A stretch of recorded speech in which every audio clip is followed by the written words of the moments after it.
Okay. Good morning, students. And the next topic in translation studies is going to be problems in literal translation. I already told about literal translation, that is word for word translation.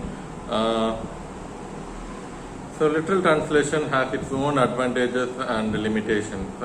In Hindi, we translate screwdriver as pecus. It's a perfect translation and the sense also maintained. Such words have no problems. But there is problem when there is a sentence like we used to live in same block. There is no exact word for block in Hindi. Words like sacred, secular, communal convey different shades of meaning. Another example, blade would be translated in Tamil as kattai katti. Kattai katti refers pen knife. There are differences between a blade and a pen knife. The instrument blade was invented in Western countries. Tamil people have no idea of blade, so kattai katti may have equivalents, but not exact word. So literal translation, there are various problems. In short, we do not have exact word for literal translation. Okay, so the examples are given here. Screwdriver, okay, that could be in Hindi translated as pecus. Okay, that is the exact translation. But in case the block, okay, block has several meanings in English. This is a block, there is a block on this road, and I live in A block, I live in B block. So இப்போ literal ட்ரான்ஸ்லேஷனில் இதுதான் problem. And இங்கே black வந்து ஒரு building அதை வந்து குறிக்குது. அந்த பில்டிங்னா குடியிருப்பு building, okay, residential building. And இப்போ so live in the same block. அந்த பில்டிங் அண்ட் மனுஷங்க குடும்பங்கள் வந்து வாழ்கிற அந்த ஒரு பில்டிங்கில் அந்த பில்டிங் நிறைய பேர் இருக்கலாம் அது, ஓகே. ஸோ அதுதான் இங்கே பிளாக் அப்படின்னு அந்த மீனிங்கில் வந்து இப்போ சொல்கிறாங்க. But there is no exact word in Hindi for block. Similarly, for in Tamil, blade, BLAD, and the blade வந்து கரெக்டாக தமிழில் வந்து டிரான்ஸ்லேட் பண்ண முடியாது. Of course, we have the word kattai katti. Okay. அது ஏன்ஷியன்ட், அஃப்கோர்ஸ் இதில் கொடுத்துருக்கணும், எப்படி விசாரிச்சுன்னு தெரில. கட்டை கத்தி அப்படின்னு பார்த்தீங்கன்னா ஏன்ஷியன்ட் தமிழ் வேர்டு அது, ஓகே. ஸோ இப்போ ஒரு 500-1000 வருஷத்துக்கு முன்னாடி வந்த ஒரு வார்த்தை தான் கட்டை கத்தி அப்படின்னு சொல்கிறது. அண்ட் அது வந்து ஆக்சுவலி பென் நைஃப். இப்போ அந்த இது அதுக்கான ரியல் அர்த்தம், உண்மையான அர்த்தம் கட்டை கத்தி தமிழியன்ஸ் வந்து யூஸ் பண்ண, இப்போ நம்ம யூஸ் பண்ணுறது இல்லை. Western culture and western people rule இருந்ததுனால அண்ட் அந்த இன்ஃப்ளூயன்ஸ் அந்த வார்த்தை யூஸ் பண்ணுறது இல்லை. பட் அந்த காலத்தில் அந்த வார்த்தை வந்து கட்டை கத்தியை கொடுப்பேன் அப்படின்னு ரொம்ப எல்லாருமே சாதாரணமாக இப்போ யூஸ் பண்ணிக்கிட்டு இருந்தாங்க அந்த வார்த்தை. அப்படின்னா பென் நைஃப், பென் நைஃப் வேறு, பிளேடு வேறு, சரிங்களா? ஸோ இப்போ பிளேடு கொடு அப்படின்னா அது ரொம்ப இப்போ சின்னதாக இருக்கும், ரெண்டு பக்கமும் ஷார்ப்பாக இருக்கும். அண்ட் மேக்ஸிமம் ஷேவ் பண்ணுறதுக்காக தான் ப்ரிடாமினண்ட்டாக அந்த அது இப்போ பிளேடு வந்து இப்போ யூஸ் பண்ணுறது. அண்ட் ஆண்கள் ஷேவிங் பண்ணுறதுக்காக யூஸ் பண்ணுற ஒரு இன்ஸ்ட்ருமெண்ட் தான் அந்த பிளேடு. பட் அதுக்கு வேறு நிறைய பர்பஸ் இருக்குது அப்படின்றதுனால சகஜமாக எல்லாருமே இப்போ ஒரு முக்கியமான ஒரு இப்போ இன்ஸ்ட்ருமெண்ட்டாக எல்லாருமே யூஸ் பண்ணிட்டு இப்போ இருக்கிறோம். பட் பிளேடு வேறு, பென் நைஃப் வேறு. பட் தமிழில் பார்த்தீங்கன்னா இப்போ பென் நைஃபுக்கு வந்து கட்டை கத்தி அப்படின்னு அழகாக சொல்லிடலாம். பட் பிளேடுக்கும் கட்டை கத்தி தான் நம்ம வந்து யூஸ் பண்ணுறோம் அது, ஓகே. ஸோ இப்போ ப்ராப்ளம் இதுதான் இங்கே இப்போ விஷயமா இப்போ இருக்குது அது.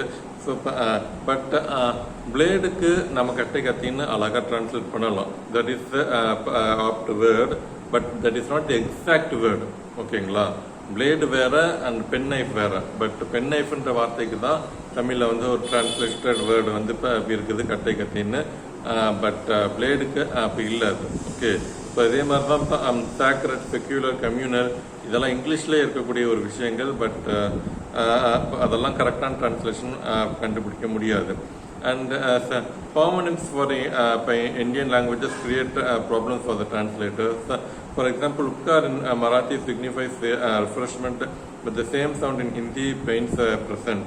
Another example in Tamil, pen means woman, but in English, pen means writing instrument. Okay, so இப்போ இன்னொரு ப்ராப்ளம் வந்து என்ன அப்படின்னு பார்த்தீங்கன்னா, we shall take the Tamil word pen. Okay, so அதனுடைய exact pronunciation. It's not. I will not say exact pronunciation. நீங்க phonetics படிச்சிருக்கீங்க last semester. இந்த previous semester you studied phonetics. Therefore you know it's not exact word, but 90% the exact pronunciation is this. Okay, pen, pen. லைட்டா மூக்குல இருந்து ஏர் வரும். Okay, so அது அப்படிதான் தமிழ்ல சொல்ற மாதிரி கரெக்டா பென் அப்படின்னு இப்ப வராது. அது பென் லைட்டா கொஞ்சம் அந்த மூக்குல இருந்து ஏர் ரிலீஸ் ஆகும். ஓகே, ஸோ அப்படிதான் ப்ரொனவுன்ஸ் பண்ணணும். Pen, pen. So sudden closure and closure and sudden release அந்த இதில் தான் இருக்கும். பட் அதே இதில் வந்து ப்ரொனவுன்ஸ் பண்ண முடியாது. பென், பென் அப்படின்ற அந்த இது ஆக்சென்ட்ல தான் பிஎன் வந்து ப்ரொனவுன்ஸ் பண்றது. பட் கிட்டத்தட்ட ஒரே ப்ரொனன்சியேஷன் தான் அது. தமிழ் பெண்ணுக்கும் அண்ட் இங்கிலீஷ் பெண்ணுக்கும் ஒரே ப்ரொனன்சியேஷன். பட் லெட்ஸ் சே கிட்டத்தட்ட ஒரே இதுதான் அது. பட் இன்கேஸ் இப்போ இங்கிலீஷ்காரன் வந்து கிவ் மீ எ பென் அப்படின்னு சொன்னா இப்போ என்ன சொல்றது, நமக்கு வந்து பென் அப்படின்னா உமன் அப்படின்ற ஒரு மீனிங் வந்து வருது. ஆனால் அங்கே வந்து இப்போ இங்கிலீஷ்காரனுக்கு ரைட்டிங் இன்ஸ்ட்ருமெண்ட் அப்படின்ற மீனிங் வருது. ஸோ ஹோமோனிம்ஸ் ஒரே சவுண்டு, பட் எஸ்எல்ல ஒரு வேற ஒரு கம்ப்ளீட் மீனிங் வருது அண்ட் டிஎல்ல வேற ஒரு கம்ப்ளீட் மீனிங். பட் என்ன சொல்றது, எக்ஸாக்டா ஒரே சவுண்ட் வந்து இப்போ இருக்குது. ஓகே, அனதர் எக்ஸாம்பிள் உட்கார். ஓகே, உட்கார் மராத்தி லாங்குவேஜில் ரெஃப்ரெஷ்மெண்ட் அப்படின்ற மீனிங் வருது. ஆனால் உட்கார் அப்படின்ற அதே எக்ஸாக்ட் உட்கார், ஓகே, அது இப்போ ஹிந்தியில் பார்த்தீங்கன்னா ப்ரெசன்ட் அப்படின்ற ஒரு மீனிங் வருது. ஓகே, ஸோ இப்போ என்ன சொல்றது, இப்போ ஸோ இது இப்போ ரிட்டன் லாங்குவேஜில் இது வந்து ஒரு பெரிய ப்ராப்ளமாக இருக்காது. மராத்தி ஸ்கிரிப்ட் வேற அண்ட் ஹிந்தி ஸ்கிரிப்ட் வேற. அண்ட் இப்போ மராத்தி பேசிட்டு இருக்கும்போது உட்காரா அப்படின்னு ஒரு வார்த்தை வருது அப்படின்னா ஹிந்திக்காரனுக்கு ப்ரெசன்ட்ன்ற மீனிங் வரும் அது. ஓகே, ஸோ இப்போ அதே போல ஹிந்திக்காரன் உட்கார் அப்படின்ற வார்த்தை வருதுன்னா அண்ட் இது மராத்திக்காரனுக்கு ரெஃப்ரெஷ்மெண்ட் அப்படின்ற மீனிங் இப்போ வருது. ஸோ இதெல்லாம் லிட்டில் டிரான்ஸ்லேஷனில் இருக்கக்கூடிய problems. And translator should be able to differentiate denotative meaning and connotative meaning and the idiomatic meanings of words. Okay, so வார்த்தைக்கு எல்லா தடவையும் எல்லா சென்டென்ஸுக்கும் டிக்ஷனரி மீனிங்கே பார்த்துட்டு இருக்க முடியாது. Example idiomatic expression. Okay, so இப்போ ஹி கிக்டு த பக்கெட் அப்படின்னு சொன்னால் அண்ட் இப்போ டிக்ஷனரி மீனிங் வச்சு பார்க்கும்போது as per the dictionary meaning it is அவன் பக்கெட்டை இப்போ உதச்சான், வாலியை உதச்சான் அப்படின்றது தான் டிரான்ஸ்லேஷனாக இப்போ அமையுது, லிட்ரல் டிரான்ஸ்லேஷனாக இப்போ அமையுது. But we have to understand that he kicked the bucket அப்படின்னா that is an idiomatic expression. It connotes other meaning. Okay, connotative meaning கிட்ட idiomatic expression has connotative meaning. லிட்ரேச்சர்லையும் போயட்ரிலையும் பார்த்தீங்கன்னா கனோட்டேட்டிவ் மீனிங் தான் நிறைய இருப்பது. denotative meaning is what it denotes. That means dictionary meaning. Okay, so என்ன சொல்றது, bucket bucket கிக்குக்கான meaning என்ன டிக்ஷனரியில் பார்த்தீங்கன்னா it is a verb. So காலை யூஸ் பண்ணி அப்படியே ஒரு ஏதோ ஒன்று உதைக்கிறது அப்படின்ற ஒரு மீனிங் வரும். பக்கெட்னா அதுக்கு ஒரு மீனிங், டிக்ஷனரி மீனிங் அப்படி இருக்கு. So he kicked the bucket அப்படின்னா dictionary meaning, the denotative meaning is different. But here it is the connotative meaning is used. He kicked the bucket, that is idiomatic expression. Okay, அது வந்து ஒரு idiomatic expression, that means he died. He died அப்படின்னு சொல்றதுக்கு பதிலா அது ரொம்ப இன்டீசென்ட்டா இருக்கும் அப்படின்றதுனால he kicked the bucket அப்படின்னு சொல்றாங்க. Okay, so translator should understand denotative meaning, connotative meaning and idiomatic expression. Okay, so here the connotative meaning is this and denotative meaning is this. அப்படின்னு எது connotative meaning எது denotative meaning அப்படின்னு கரெக்டாக புரிஞ்சுக்கிட்டு தான் translate வந்து பண்ணணும் அது. Okay, so Bertrand Russell says no one can understand the meaning of the word cheese unless the tail readers have the food cheese. Okay, so let's say cheese பாலாடை கட்டி அதுக்கு வந்து இப்போ பாலாடை கட்டி அதுவும் இப்போ கட்டின்ற வார்த்தை பாலாடை உண்மையிலே எனக்கு வந்து சீஸுக்கான இது தமிழில் எக்ஸாக்ட் டிரான்ஸ்லேஷன் தெரியல. அது லெட்ஸே பாலாடை கட்டி எனக்கு தெரிஞ்ச டிரான்ஸ்லேஷன் இதுதான். அது பாலாடை கட்டி அப்படின்னு பார்த்தீங்கன்னா ஐ மீன் அதனுடைய ப்ராசஸ் சீஸ் உருவாக்குறதுக்கான ப்ராசஸும் கொஞ்சம் டிஃப்ரெண்ட் தான் அது. அண்ட் சி அன்லெஸ் சீஸ்ன்ற அந்த ஃபுட் ஐட்டம் நமக்கெல்லாம் தெரிஞ்சிருந்து நம்ம சாப்பிட்டுட்டு இருந்தால் தான் அதனுடைய ஃபீல் அதனுடைய கரெக்டான மீனிங் வந்து நமக்கு வந்து கரெக்டாக நம்மளால இது பண்ண முடியாது. பட் அது அந்த அந்த ஒரு ஃபுட் ஐட்டம் நமக்கு தெரியல அப்படின்னா அதை வந்து டிரான்ஸ்லேட் பண்ணவே முடியாது. It is impossible to translate அப்படின்ற பெர்ட்ராண்ட் ரசல் வந்து சொல்றாரு. The translator should focus more on connotative meaning and denotative meaning. In Western culture, pigeon symbolizes peace. This is another most important example. This generally in Western countries, America சேர்த்து என்னன்னா pigeon symbolizes peace. Okay, so okay ரெண்டு நாட்டில் இப்போ ஒரு அமைதி பேச்சுவார்த்தை நடக்குது. பேச்சுவார்த்தை ஓகே நம்ம ரெண்டு பேரும் ஃப்ரெண்ட்ஸாக இருக்கலாம் அமைதியாக இருக்கான்னு சொல்லிட்டு அண்ட் ரெண்டு தலைவர்கள் அந்த புறா வந்து பறக்கிடுவாங்க. So pigeon symbolizes peace. But in Bengali, pigeon symbolizes denotes cunningness. Okay, so cunningness தான் பீஜன் வந்து பீஜன் வச்சிருக்கான் அப்படின்னா அவன் வந்து ஒரு கன்னிங், பீஜன் தான் கன்னிங் அப்படின்ற ஒரு கல்ச்சர்ல தான் இவங்க வந்து பீஜன் வந்து யூஸ் பண்ணிட்டு இருக்காங்க. பெங்காலி பீப்புள் பீஜன் வந்து அப்படிதான் இப்போ யூஸ் பண்ணிட்டு இப்போ இருக்கிறாங்க. பட் அவங்களுடைய பெங்காலி பீப்புளுக்கு இந்த மாதிரி வெஸ்டர்ன் கண்ட்ரிஸ் ரெண்டு நாட்டும் பேசிக்கிற இது பேசி அமைதி பேச்சுவார்த்தை தான் நடத்துறாங்க. அப்புறம் எதுக்கு புறா விடுறாங்க அப்படின்னா இப்போ அமைச்சு பேச்சுவார்த்தை ஃபெயிலியர் ஆயிடுச்சா அப்படின்ற மீனிங் தான் பெங்காலி பீப்புளுக்கு இருக்கும் அது. ஓகே, ஸோ அப்படி இருக்கும் பட்சத்தில் அண்ட் டிரான்ஸ்லேட்டர் பெங்காலியில் அமைதி பீஸை வந்து சிம்பிளைஸ் பண்ணுறதுக்கு என்னென்ன வார்த்தைகள் இருக்கு அப்படின்னு ஸ்டடி பண்ணிட்டு பிஜிஎன்னா வந்து அப்படியே எக்ஸாக்டாக டிரான்ஸ்லேட் பண்ணால் அது தப்பாக போகுது. Okay, so the translator should think about some other equivalents in Bengali symbolizing peace. If we translate pigeon as pigeon, then translation collapse. So இப்போ ஒரு காதலன் இப்போ லெட்ஸ் சே லவர்ஸ் இருக்காங்க. வெஸ்டர்ன் கண்ட்ரீஸில் இப்போ லவர்ஸ் இருக்காங்க. ஏதோ ஒரு சண்டை வருது. உடனே மேல் லவர் ஃபீமேல் லவருக்கு அப்படியே இப்போ பிஜிஎன் வந்து அப்படியே கொடுக்குறான். ஓகே, அதாவது இனிமேல் அமைதியாகிடலாம் அப்படின்னு பிஜிஎன் வந்து கிஃப்டாக கொடுக்குறான்னா அண்ட் இப்போ வெஸ்டர்ன் கண்ட்ரீஸ் அவங்க உள்ள ரீடர்ஸ் வந்து புரியுது. ஓகே, ஹீரோ இப்போ ஆண் காதலன் வந்து பெண் காதலி கிட்ட இப்போ இந்த மாதிரி இப்போ அமைதியாக இருக்கலாம், நம்ம சண்டை போடாமல் அமைதியாக இருக்கலாம் அப்படின்றதுக்காக தான் பிஜிஎன் வந்து கொடுக்குறான் அப்படின்ற மீனிங் அவங்களுக்கு டிஃபால்ட்டாக கன்வே ஆயிடுது.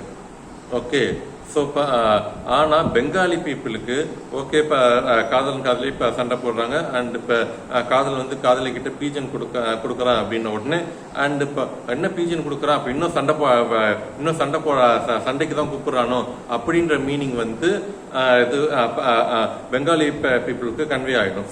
ஸோ அதனால அந்த மாதிரி பீஜனை கொடுக்குறான் அப்படின்ற சீன் வைக்காம அண்ட் பெங்காலியில் அமைதியை சிம்பிளைஸ் பண்ணுறதுக்கு வேற என்னென்ன வார்த்தை இருக்கு, ஸோ அந்த பொருளை வந்து இப்போ கொடுத்தான் அப்படின்னு கிரியேட்டிவாக மாற்றினா தான் டிரான்ஸ்லேஷன் கரெக்டாக இருக்கும். பீஜனை டிரான்ஸ்லேட் பண்ணால் அது அபத்தமான டிரான்ஸ்லேஷன் அமையிடும். So similarly certain food items தான் அந்த சீஸை பற்றி சொன்னால் அதனுடைய ஃபர்தர் எக்ஸ்பிளனேஷனாக தான் இந்த லாஸ்ட் பேராகிராஃப் இருக்கும். Similarly, certain food items are very much related to culture.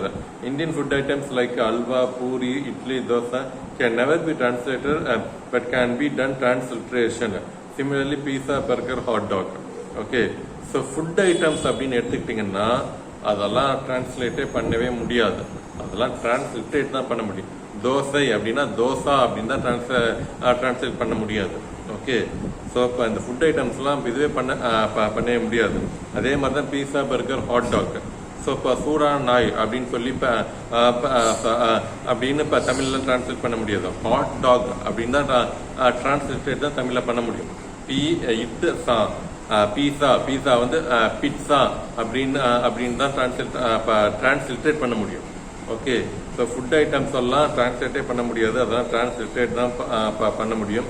And கல்ச்சருக்கு cultural ப்ராப்ளம்ஸுக்கு இன்னொரு எக்ஸாம்பிள் வந்து இங்கே வந்து கொடுத்துருக்காங்க.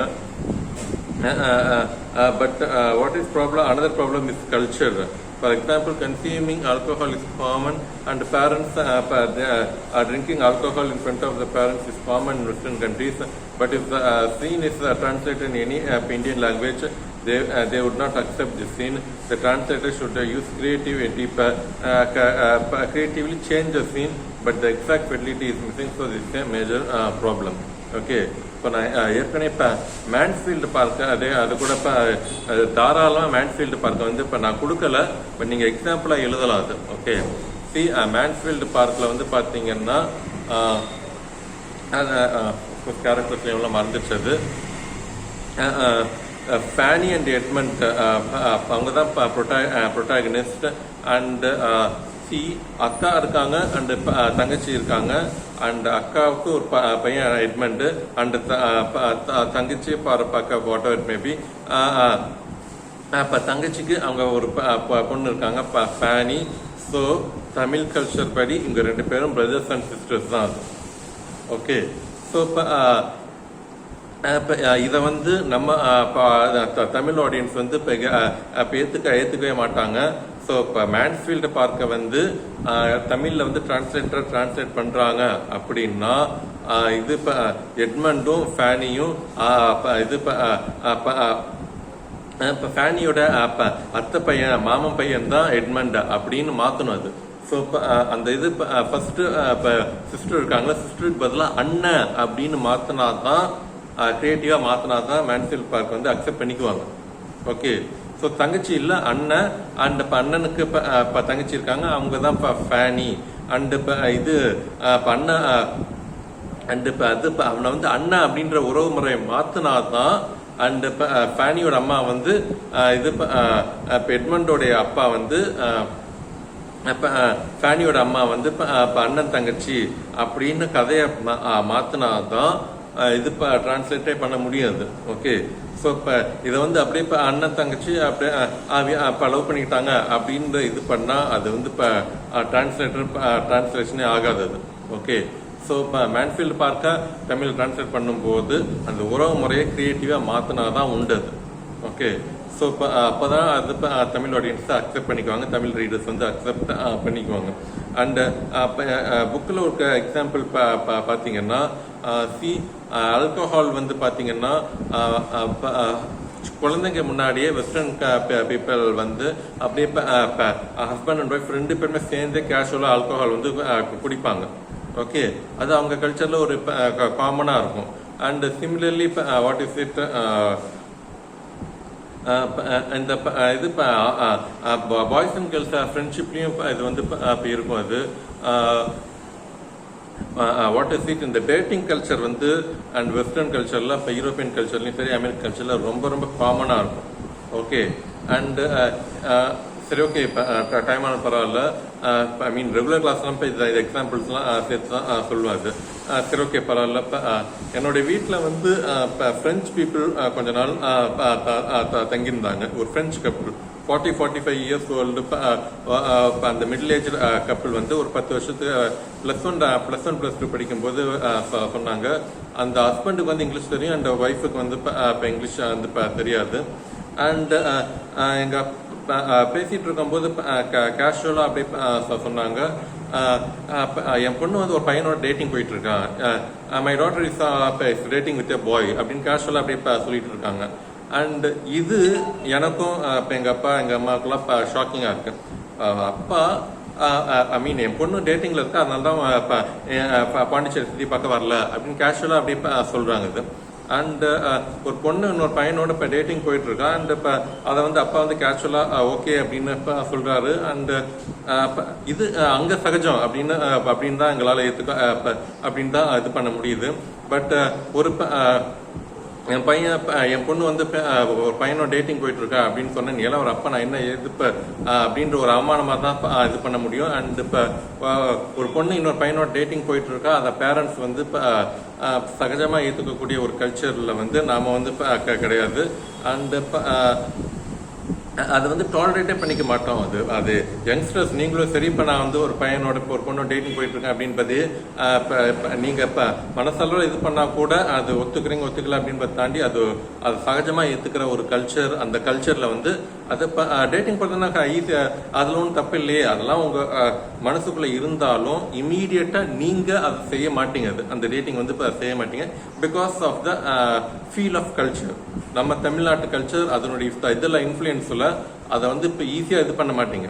ஓகே, ஸோ இப்போ அந்த மாதிரி சீன் வந்து இப்போ இருக்குது அப்படின்னா அவங்க மைண்ட்ல வந்து இது வந்து வெஸ்டர்ன் கல்ச்சர் அப்படின்னு கன்சீவ் ஆனாதான் ஓகே. இப்போ மேன்ஸ்ஃபீல்டு பார்த்து ஓகே அப்படின்னு ஒரு கதையை அக்செப்ட் பண்ணிக்கிறீங்க. ஓகே, இது வெஸ்டர்ன் கல்ச்சர், இந்த கல்ச்சர் எல்லாம் சகஜம் அப்படின்னு மனதளவில் ஏற்றுக்கிட்டாதான் அந்த மேன்ஸ்ஃபீல்டு பார்க் கதையை வந்து ஓரளவுக்காவது ஏற்றுக்க முடியாது. ஓகே, பட் அந்த இது என்ன இது அண்ணன் தங்கச்சிக்கு அலோவ் பண்றாங்க அப்படின்னு உடனே அந்த இது அந்த நாவல புருஷ கதை சொன்னாலும் அதை ஏத்துக்கவே முடியாது அப்படின்ற ஒரு மனநிலை தான் உங்களுக்குள்ள வந்து அப்படி இருக்கும். அது அண்ட் இல்ல இது வெஸ்டர்ன் கல்ச்சர், இங்க இது சகஜம் அப்படின்ற ஒரு மென்டாலிட்டி இருக்கிறதுனாலதான் ஓகே அதை வந்து படிக்கிற அந்த கதையை வந்து கேட்கலாம் அப்படின்ற மென்டாலிட்டி வந்து உங்களுக்கு வந்து இப்ப இருக்குது. ஸோ கல்ச்சரோட இன்ஃப்ளூயன்ஸ் ரொம்ப ரொம்ப இதுவாக இருக்கு. அண்ட் அந்த ஃபீல், அந்த கல்ச்சரோடைய ஃபீல், அந்த வார்த்தையோட ஃபீல், அண்ட் இப்போ உறவு முறைகள், அந்த ஃபுட் ஐட்டம்ஸ், அந்த இதுக்கான ஃபீல், அது எல்லாமே ஒரு தனி இதுவாக அப்படி இருக்கும். இதெல்லாம் டிரான்ஸ்லேட் பண்ணுறது ரொம்ப ரொம்ப கஷ்டம். அது ஓகே. ஸோ இது தேர் ஆல் வேரியஸ் ப்ராப்ளம்ஸ். ஸோ அதுக்கேற்ற மாதிரி ஒரு இப்போ எக்ஸாக்டாக இது என்ன சொல்றது, இப்போ இன்னொரு பர்சனல் எக்ஸாம்பிள் நான் வந்து ஷேர் பண்றேன். இப்போ இட்லியை வந்து நான் வந்து சாம்பார், எஸ்பெஷலி இட்லி சாம்பார் வச்சுக்கிட்டீங்கன்னா நான் வந்து தொட்டு சாப்பிட மாட்டேன். அப்படியே போட்டு அப்படியே சாம்பார் வந்து இட்லி மேலே ஊற்றி அப்படியே பிசைஞ்சு அப்படியே சாப்பிடுறது. அதுதான் எனக்கு பிடிக்கும். அப்பதான் அது ஒரு தனி ஃபீல். அது ஓகே, அது எத்தனை பேருக்கு அது எனக்கு மட்டும் இருக்கக்கூடிய தனி ஃபீல். அது இட்லி சாம்பாரை வந்து இட்லி மேலே ஊற்றி பிசைஞ்சு அப்படியே சாப்பிட்டாதான் அது ஒரு ஃபீல் இருக்கு. அது வெஸ்டர்ன் பீப்புளுக்கு கிடைக்குமா அப்படின்னு கேட்டா நிச்சயம் கிடைக்காது. ஆனா அவங்க இங்க பீஸா இருக்கு, சீஸ் இருக்கு, அப்படியே கடிச்சு அப்படியே இழுத்து சாப்பிடும் போது அது ஒரு ஃபீல் வந்து அவங்களுக்கு வேணா இருக்கலாம். நூடுல்ஸ் வந்து சாப்பிடணும் அப்படியே இப்போ இதுவா இருக்கும் வாய் இப்ப அப்படி சாப்பிடும் போது அது ஒரு தனி ஃபீல். அது அவங்களுக்கு இருக்கும், அது எனக்கு இல்லாம அந்த ஃபீல் எனக்கு எப்பவுமே கிடைக்க போறது இல்லை. ஆனா இட்லி சாம்பார் அப்படியே பிசைஞ்சு அப்படியே சாப்பிடும் போது அப்ப கிடைக்கக்கூடிய ஃபீல் வந்து எனக்கு மட்டும்தான் இருக்கும், அது அவங்களுக்கு கிடைக்காது. ஆனா பீஸா நூடுல்ஸை வந்து அப்படியே இழுத்துக்கிட்டு அப்படியே சாப்பிடும்போது அது அவங்களுக்கு கிடைக்கக்கூடிய ஃபீல் எனக்கு கிடைக்காது. ஓகே, ஸோ சர்டன் இதெல்லாம் பண்ணவே முடியாது. நம்மளுடைய ஃபீலிங்ஸை அவங்களும் புரிஞ்சுக்க முடியாது, அவங்களோட ஃபீலிங்ஸை நம்மளும் புரிஞ்சுக்க முடியாது. பட் டிரான்ஸ்லேட்டர் கொஞ்சம் இது இதெல்லாம் கன்சிடர் பண்ணி பேலன்ஸ் பண்ண தான் பார்க்கணும். பட் இப்போ எக்ஸாக்டாக டிரான்ஸ்லேட் பண்ண முடியாது. So these are all major general problems in translation. Okay, நாளைக்கு ப்ராப்ளம்ஸ் இன் ப்ரோஸ் டிரான்ஸ்லேஷனுக்கான video and study material upload பண்ணுறேன். And that's it. தேங்க்யூ.